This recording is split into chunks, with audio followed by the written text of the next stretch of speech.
Daniel chapter 6.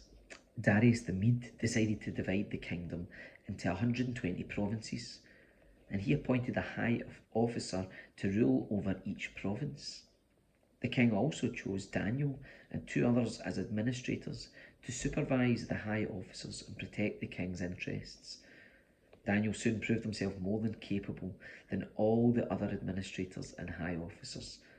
Because of Daniel's great ability, the king made plans to place him over the entire empire.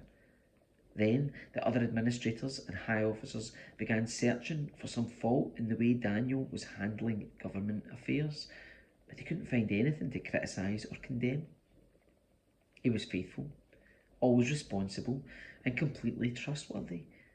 So they concluded our only chance of finding grounds for accusing Daniel will be in connection with the rules of his religion.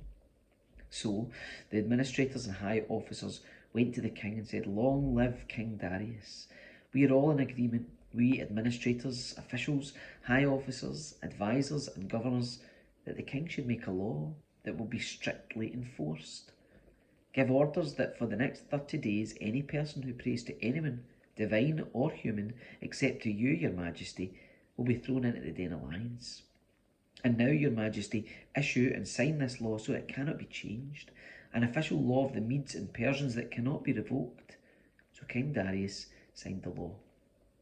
But when Daniel learned that the law had been signed, he went home and knelt down as usual in his upstairs room with its windows open towards Jerusalem. He prayed 3 times a day, just as he always had done, giving thanks to God. Then the officials went together to Daniel's house and found him praying and asking for God's help. So they went straight to the king and reminded him about his law. "Did you not sign a law that for the next 30 days, any person who prays to anyone, divine or human, except to you, your majesty, will be thrown into the den of lions?" "Yes," the king replied. "That decision stands. It is an official law of the Medes and Persians that cannot be revoked."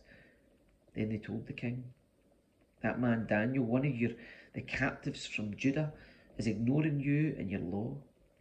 He still prays to his God 3 times a day."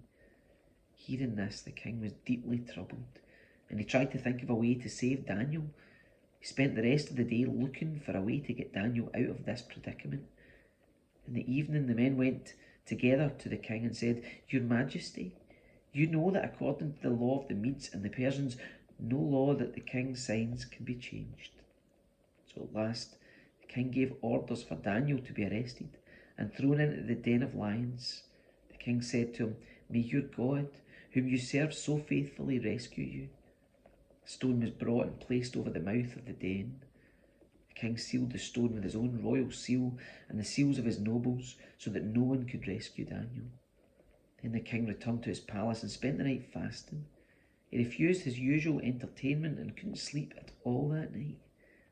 Very early in the next morning, the king got up and hurried out to the lion's den.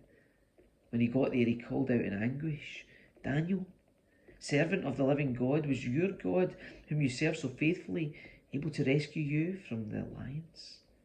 Daniel answered, "Long live the king. My God sent his angel to shut the lions' mouths so that they would not hurt me. For I have been found innocent in his sight, and I have not wronged you, your majesty." The king was overjoyed and ordered that Daniel be lifted from the den. Not a scratch was found on him, for he had trusted in his God. Then the king gave orders to arrest the men who had maliciously accused Daniel. He had them thrown into the lion's den along with their wives and children. The lions leapt on them and tore them apart before they even hit the floor of the den. Then King Darius sent this message to the people of every race and nation and language throughout the world: "Peace and prosperity to you. I decree that everyone throughout my kingdom should tremble with fear before the God of Daniel, for he is the living God, and he will endure forever. His kingdom will never be destroyed, and his rule will never end. He rescues and saves his people. He performs miraculous signs and wonders in the heavens and on the earth. He has rescued Daniel from the power of the lions." And so Daniel prospered during the reign of Darius and the reign of Cyrus the Persian.